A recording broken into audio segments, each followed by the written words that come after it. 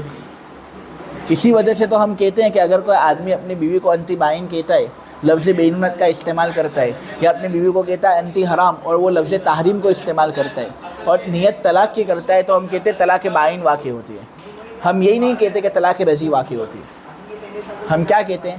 طلاق بائن واقع ہوتی ہے۔ ہم یہ نہیں کہتے کہ طلاق رجعی واقع ہوتی ہے، کیونکہ ان الفاظ کا ایک اصلی معنی ہے، ایک وضعی معنی ہے جو بالکل ظاہر ہے، اس کا اعتبار ضروری ہے۔ اب ہم ان الفاظ کا جو وضعی معنی ہے، اصلی معنی ہے، اس کو ہم دیکھیں تو بینونت کا مطلب ہوتا ہے الگ ہونا، تحریم کا مطلب ہوتا ہے حرام کرنا۔ بتاؤ ان معنی کے اندر ایک طرح کی قطعیت اور شدت ہے یا نہیں ہے؟ ایک طرح کی قطعیت ان الفاظ کے اندر ہے اور ایک طرح کی شدت ان الفاظ کے اندر ہے۔ یہ الفاظ اپنے ظاہری معنی کے اعتبار سے اگر نکاح کے باب کے اندر بولے جاتے ہیں تو یہ قطعیت کا فائدہ دیتے ہیں کہ نکاح پورا کا پورا ٹوٹ گیا۔ الگ ہونا یعنی نکاح سے الگ ہو گئی، نہ اصلی معنی کا ہم لحاظ رکھے تو بالکل شدت اپنے اندر رکھتی ہے یا نہیں؟ کہ تحریم کا لفظ بولا جائے تو حرام کرنا، یعنی وہ عورت کو اپنے آپ پر حرام کر رہا ہے کہ نکاح دونوں کے مابین باقی ہے ہی نہیں۔ اب بتاؤ کہ طلاق رجعی کے اندر کیا قطعیت نکاح ہوتا ہے؟ کیا شدت ہوتی ہے؟ آدمی اگر اپنی بیوی کو طلاق دے دے اور کہتے انتی طالق، تو بھائی وہ اس کے ساتھ ازدواجی تعلق یہ کہنے کے بعد بھی قائم کر سکتا ہے، اس سے رجوع ثابت ہو جائے گا۔ طلاق دینے کے بعد بھی رجعت کا وہ استحقاق رکھتا ہے، وہ رجعت کا مالک ہوتا ہے۔ طلاق رجعی میں مکمل نکاح ختم نہیں ہوتا، نکاح من وجہن باقی رہتا ہے، اس میں اتنی شدت نہیں ہے۔ حالانکہ بینونت اور تحریم جو ہے یہ الفاظ ایسے کہ ان کے اندر قطعیت کا معنی موجود ہے، شدت کا معنی موجود ہے، تو جب ان کے اندر طلاق کی نیت کی جائے گی تو ایسی طلاق واقع ہونی چاہیے جس کے اندر قطعیت نکاح ہو، جس کے اندر شدت ہو، اور وہ طلاق رجعی نہیں، طلاق بائن ہوتی ہے۔ تو اسی وجہ سے اگر ان جیسے الفاظ کے اندر طلاق کی نیت کی جائے تو طلاق کی نیت کا ان جیسے الفاظ کے اندر ہونے کی وجہ سے طلاق رجعی واقع نہیں ہوتی، طلاق بائن واقع ہوتی ہے۔ کوئی اعتراض کر سکتا ہے نا ہم پر؟ بلکہ لا انہو یعمل عمل الطلاق والی عبارت سے اعتراضی بیان ہو رہے ہیں کہ جب بینونت اور تحریم سے طلاق ہی مراد ہے، جب طلاق کی نیت کی جائے تو طلاق کا حکم اس کو ملنا چاہیے، اور طلاق لفظ شرعی ہے، اس کے ذریعے سے طلاق رجعی واقع ہوتی ہے، اور بینونت اور تحریم یہ طلاق کا حکم لے رہے ہیں، گویا یہ طلاق کا نائب ہیں، طلاق کا خلیفہ ہے۔ تو اصل کا جو حکم ہوتا ہے خلیفہ وہی حکم لیتا ہے، تو اصل طلاق اگر کسی عورت کو دی جائے تو یہ لفظ شریعت طلاق رجعی واقع ہوتی ہے۔ تو بینونت اور تحریم یہ طلاق کا خلیفہ ہے، طلاق والا معنی ادا کر رہے ہیں یہ، تو اس کا بھی حکم طلاق والا ہونا چاہیے، صریح مان لینا چاہیے اس کو، اور یہ حکم لگانا چاہیے کہ اگر کوئی آدمی انتی بائن اپنی عورت کو کہتا ہے، انتی حرام اپنی عورت کو کہتا ہے اور نیت کرتا ہے طلاق کی، تو طلاق رجعی واقع ہوتی ہے۔ ہم کہتے ہیں کہ اگر یہ الفاظ بینونت اور تحریم اور اس کے جیسے دیگر الفاظ جو طلاق کے باب میں الفاظ کنایہ شمار کیے جاتے ہیں، ان کا کوئی اصلی معنی ہوتا ہی نہیں ہے،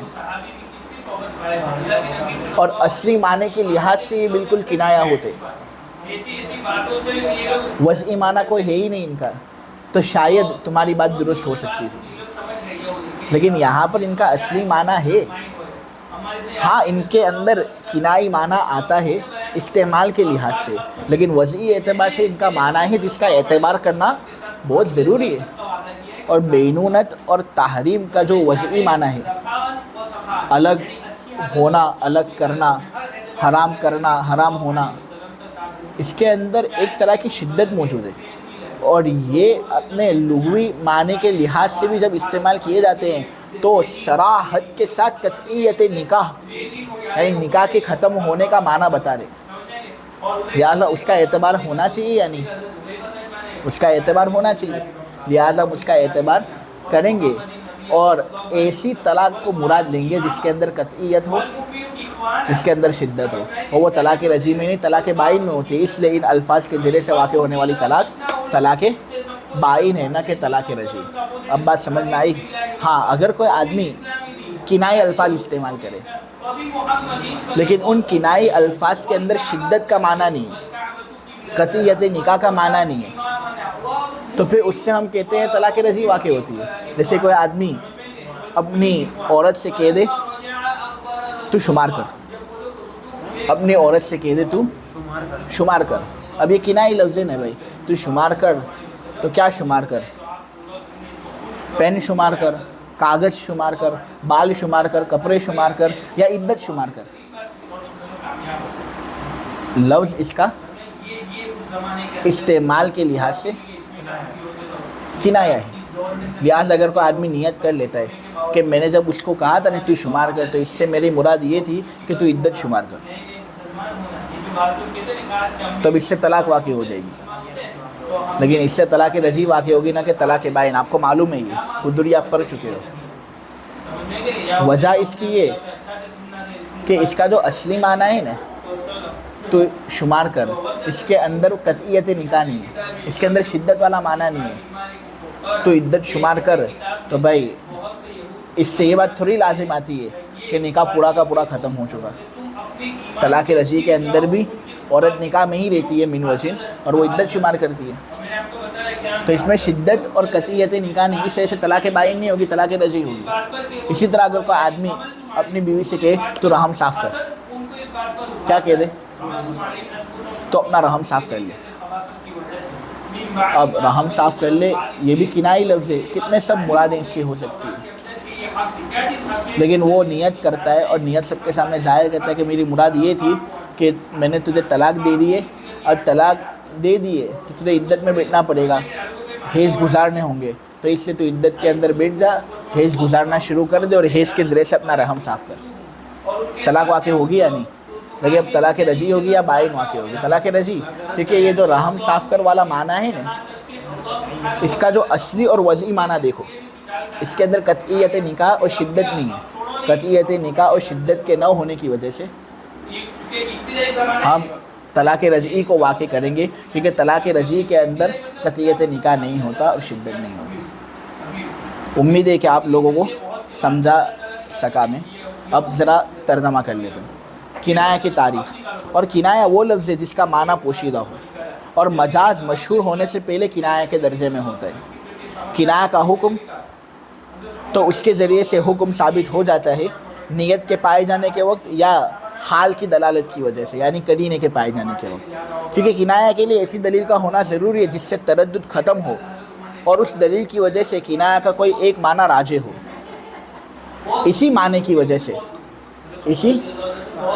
یعنی کنایا کی مراد کا استعمال کے اعتبار سے پوشیدہ ہونے کی وجہ سے لفظ بینونت اور لفظ تحریم کو باب طلاق میں کنایا شمار کیا گیا ہے، کیونکہ اس کے اندر تردد ہوتا ہے اور اس کی مراد پوشیدہ ہوتی ہے۔ لفظ بینونت اور تحریم کو طلاق کے باب میں کنایا اس لحاظ سے نہیں مانا گیا کہ یہ طلاق کا عمل کرتے ہیں، یعنی ایسا نہیں کہ لفظ طلاق کی طرح ان الفاظ کنایا سے بھی طلاق رجعی واقع ہوتی ہے، بلکہ ان کا اصلی معنی ہے، استعمال کے لحاظ سے خفا آیا تو آیا، لیکن اصلی معنی ان کا بالکل صحیح، اس کا اعتبار ہوگا۔ اس کے اندر چونکہ قطعیت نکاح کا معنی پایا جا رہا ہے، اس لیے ایسی طلاق مراد ہوگی جس کے اندر نکاح قطع ہوتا ہوگا، اور وہ طلاق جس سے نکاح ختم ہوتا ہے وہ طلاق بائن ہوتی ہے، اس سے طلاق بائن کو مراد لیا جائے گا۔ حکم الکنایۃ فی الحدود ویتفرع منہ حکم الکنایات فی حق عدم ولایۃ الرجعۃ ولوجود معنی التردد فی الکنایۃ لا یقام بها العقوبات۔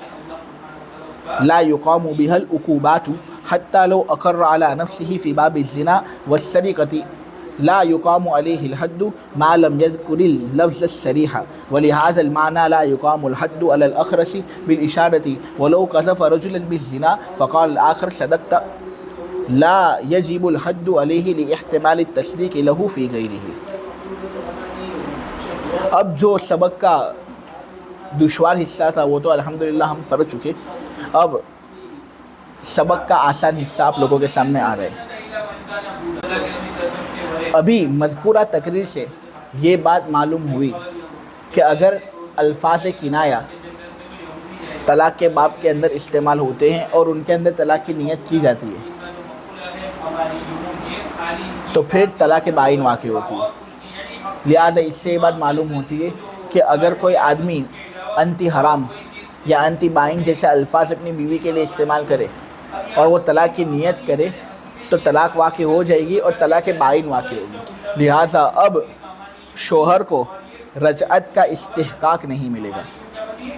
اب شوہر کو رجعت کا استحقاق نہیں ملے گا. اب اگر وہ رجوع کرنا چاہے قول کے ذریعے سے، فعل کے ذریعے سے، تو وہ رجوع کر نہیں سکتا. اب اگر ازدواجی تعلق اس عورت کے ساتھ واپس قائم کرنے ہیں تو اس کے ساتھ جدید نکاح کرنا پڑے گا، جس میں عورت کا قبول کرنا اس نکاح کو بہت ضروری ہے. اگر وہ قبول نہیں کرتی تو نکاح ہوگا نہیں. امام شافعی کا مسئلہ کچھ اس سے الگ ہے. امام شافعی یہ کہتے ہیں کہ اگر لفظ بینون لفظ تحریم سے طلاق دے دی گئی اور طلاق کی نیت ان سے کی گئی تو طلاق رجعی واقع ہوتی ہے. لہٰذا وہ یہ کہتے ہیں کہ رجعت بالقول کا استحقاق شوہر کو حاصل رہے گا. اگر وہ قول کے ذریعے سے رجوع کرنا چاہے تو رجوع کر سکتا ہے، کیونکہ ان کے نزدیک واقع ہونے والی طلاق بائن ہوئی نہیں، طلاق رجعی ہوگی. یہی مذہب حضرت عمر عبداللہ بن مسعود رضی اللہ تعالی عنہما کا بتلایا گیا، لیکن یہ ہمارا مذہب اور مسلک نہیں ہے. آگے حدود کے اندر کنایہ کا حکم واضح کیا جا رہا ہے اور یہ بات کہی جا رہی ہے کہ چونکہ الفاظ کنایہ کے اندر تردد کا معنی پایا جاتا ہے، الفاظ کنایہ کے اندر چند احتمالات موجود ہوتے ہیں. یہ معنی مراد ہو سکتا ہے، یہ معنی مراد ہو سکتا ہے، یہ معنی مراد ہو سکتا ہے. اس لیے کنایہ بڑا فقیر اور محتاج ہے. نیت کا فقیر ہے یہ اور نیت کا محتاج ہے، کرینے کا محتاج ہے. نیت یا کرینہ اگر ہوتا ہے تبھی اس کا حکم ثابت ہوتا ہے، ورنہ اس کا حکم ثابت نہیں ہوتا. تو الفاظ کنایہ کے اندر تردد کا معنی موجود ہوتا ہے احتمالات کی کثرت کی وجہ سے. اسی وجہ سے سزاؤں کو الفاظ کنایہ کے ذریعے ہونے والے اقرار کے ذریعے قائم نہیں کیا جائے گا. صاحب اصول الشاشی کہتے ہیں کہ دیکھو اگر کوئی آدمی کوئی ایسا گناہ کرے جو موجب حد ہو، مثلا زنا کر لے، زنا کر لینے کی وجہ سے حد ثابت ہوتی ہے، چوری کر لے، چوری کر لینے کی وجہ سے حد ثابت ہوتی ہے. تو اگر کوئی آدمی ایسا گناہ کرے جو موجب حد ہو تو مسئلہ یہ کہ اگر وہ اقرار کر لیتا ہے نا کہ میں نے زنا کیا، اقرار کر لیتا ہے نا کہ میں نے چوری کی، تو اقرار کر لینے کی وجہ سے حد اس پر لازم ہو جاتی ہے. یعنی اب اس کو سزا دی جائے گی. زنا کی جو سزا ہے وہ تو آپ کو معلوم ہے کہ اگر کوئی محسن ہو تو اس کو رجم کر دیا جاتا ہے، نہ اگر کوئی غیر محسن ہو تو پھر اس کو کوڑے لگائے جاتے ہیں. نہ چوری کی سزا ہے کہ اس کے ہاتھ کاٹے جاتے ہیں. تو آدمی اگر اقرار کر لیتا ہے نا تو اقرار کر لینے کی وجہ سے حد اس پر جاری ہوتی ہے. صاحب اصول الشاشی کہتے ہیں کہ یہ اس وقت ہے جب آدمی اقرار کرے صریح الفاظ کے ذریعے سے. اگر کوئی آدمی گناہ کرتا ہے، موجب حد گناہ کرتا ہے، تو اگرچہ اس نے موجب حد گناہ کیا لیکن بعد میں جا کر اقرار اگر وہ الفاظ کنایے کے ذریعے سے کر رہا ہے، صریح الفاظ کے ذریعے سے نہیں کر رہا ہے، کنایے الفاظ کے ذریعے سے کر رہا ہے، تو کنایے الفاظ کے مراد میں چونکہ احتمالات ہوتے ہیں، تردد ہوتا ہے اور یہ معاملہ حدود کا ہے. نبی کریم صلی اللہ علیہ وسلم کی احادیث کا خلاصہ ہے کہ الحدود تنطریء بالشبہات، کہ وہ شبہات سے ساکت ہو جاتی ہے. اس کے اندر ادنا سے ادنا شعبہ بھی ہوگا تو چونکہ اس میں مسلمان کے خون کو بہانا ہوتا ہے، اس لیے آدمی بڑا محتاط رہتا ہے اس سلسلے میں.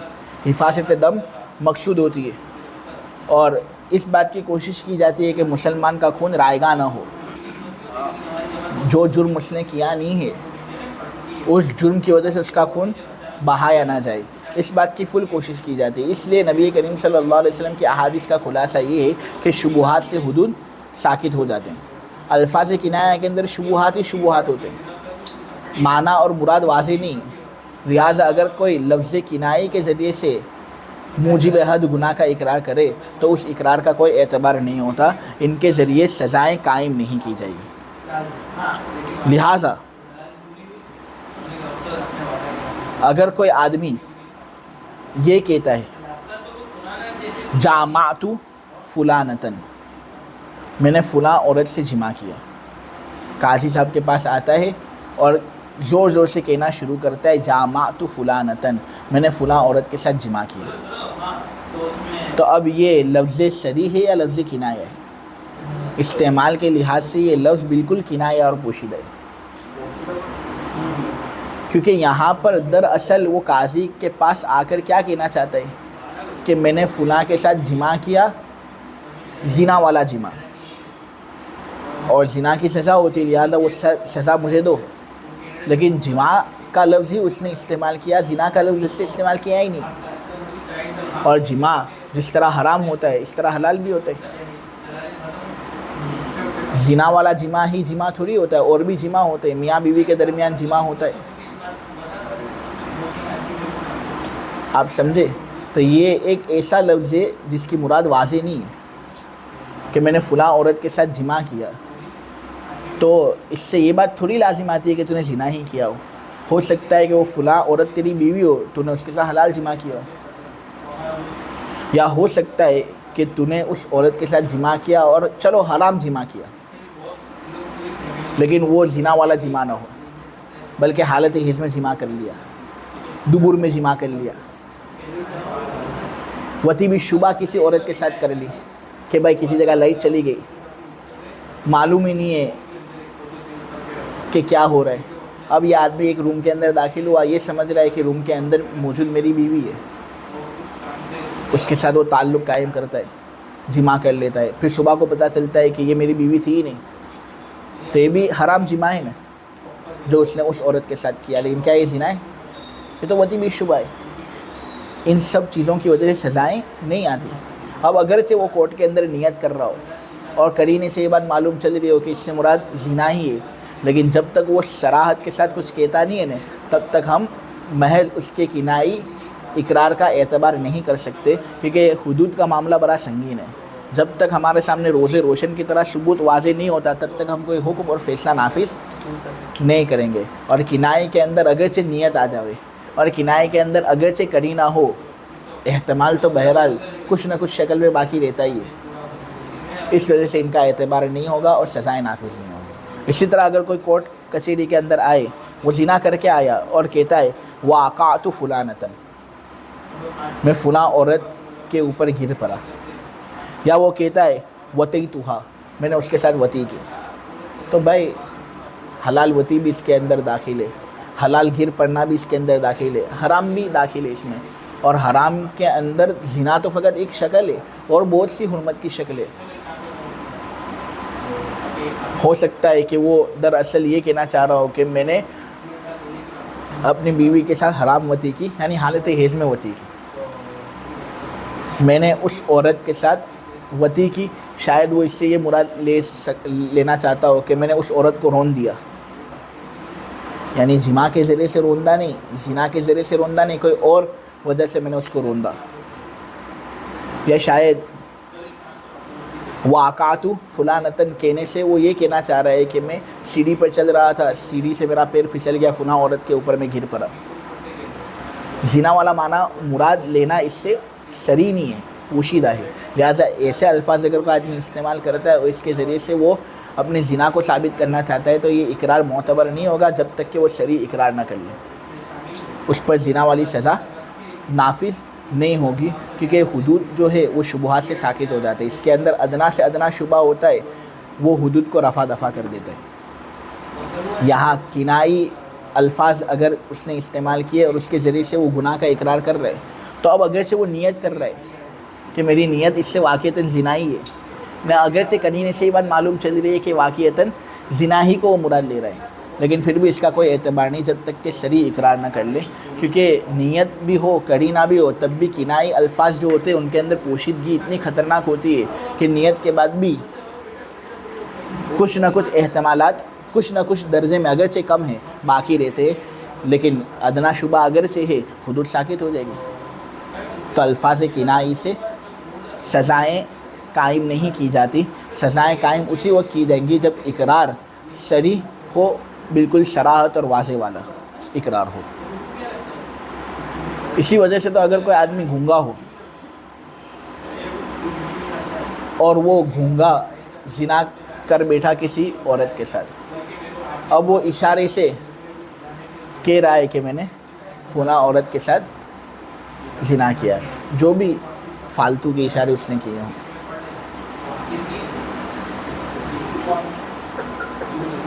تو جو بھی اشارہ اس نے کیا ہو یہ بات بتانے کے لیے کہ میں نے زنا کیا، اس کے اشارے کا اعتبار نہیں، آپ سمجھے؟ کیونکہ اشارہ جو ہے وہ پوشیدگی اپنے اندر رکھتا ہے، صراحت کے ساتھ بات واضح کرتا نہیں، اور سزائیں اسی وقت قائم کی جاتی ہیں جب صراحت ہو اور وضاحت ہو۔ یہاں پر وضاحت نہیں، اشارے کے ذریعے اگر وہ اقرار کرتا ہے تو ہو سکتا ہے کہ وہ کوئی دوسری چیز مراد لے رہا ہو، ہم کوئی دوسری چیز سمجھے، نیت اگرچہ اس کی ہو، دلالت اگرچہ اس کی ہو، قرینہ اگرچہ ہو ایسا کہ وہ زنا ہی کو مراد لے رہا ہے، لیکن پھر بھی احتمالات ادنا درجے کے اندر باقی رہتے ہیں، ان ادنا احتمالوں کی وجہ سے حدود ساکت ہو جاتی ہے۔ کیوں؟ نبی کریم صلی اللہ علیہ وسلم نے کہا ہے الحدود تندری بالشبہات، ادنا شبہے کی وجہ سے بھی حدود ساکت ہو جاتے ہیں، لہذا حد ساکت ہو جائے گی۔ اگر کوئی آدمی کسی دوسرے آدمی پر زنا کی تہمت لگا رہے اور وہ یہ کہنا چاہتا ہے کہ فلاں آدمی نے زنا کیا، حالانکہ سامنے والے آدمی نے زنا کیا ہی نہیں ہے، وہ غلط تہمت لگا رہے، جب تہمت اس طرح غلط لگتی ہے نا تو اس صورت میں شریعت کے اندر قانون ہے کہ جس نے غلط تہمت لگائے نا اس پر سزا نافذ ہو، حد جاری ہو، کیونکہ تہمت لگانا اچھی بات نہیں ہے۔ تو اگر کوئی آدمی کسی دوسرے آدمی پر غلط تہمت لگائے تو غلط تہمت لگانے کی وجہ سے اس پر حد جاری ہوتی ہے۔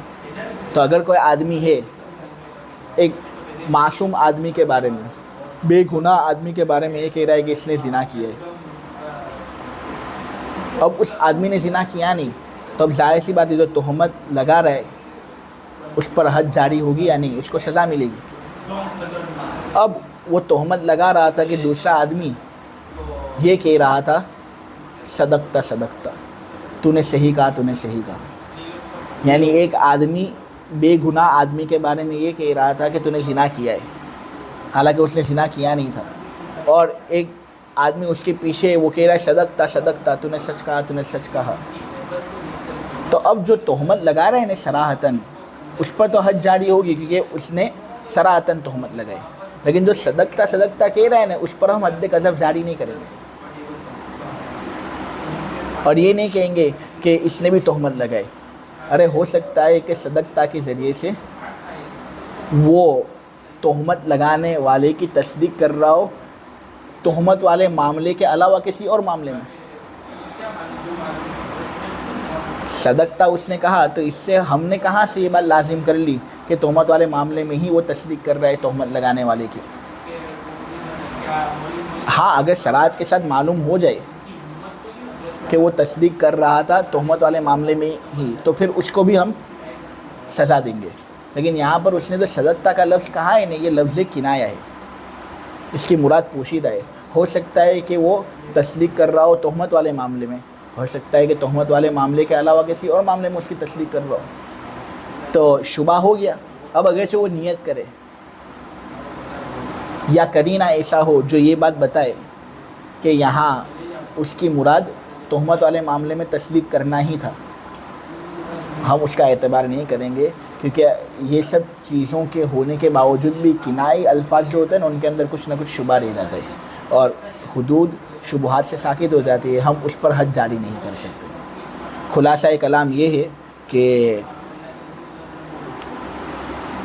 کنائی الفاظ کے اندر چونکہ تردد کا معنی موجود ہے، لہٰذا الفاظ کنائی کے ذریعے سزائیں قائم نہیں کی جائیں گی۔ سزائیں اقرار کی وجہ سے قائم اسی وقت کی جائیں گی جب اقرار صراحت والا ہو۔ الفاظ کنائی کے ذریعے سزائیں قائم نہیں کی جائیں گی۔ تقریر مذکور سے الفاظ کنائی کا حکم متفرع ہوگا رجعت کا استحقاق نہ ہونے کے سلسلے میں، اور چونکہ کنائی الفاظ میں تردد کا معنی پایا جاتا ہے، اس لیے الفاظ کنائی کے ذریعے سزائیں قائم نہیں کی جائیں گی، یہاں تک کہ اگر کوئی شخص اپنے آپ پر باب زنا میں اقرار کر لے، یا باب زنا میں اقرار نہ کرے بلکہ چوری کے معاملے میں اقرار کرے،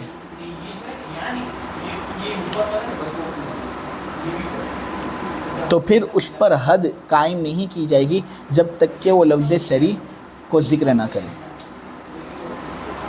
اگر کوئی آدمی چوری کرتا ہے کسی کے مال کو، پھر وہ قاضی کے پاس آتا ہے اور اقرار کرتا ہے، لیکن اقرار کے اندر لفظ صریح کو استعمال نہیں کر رہا بلکہ وہ کنائی الفاظ استعمال کر رہے ہیں۔ کیا کہہ رہا ہے وہ؟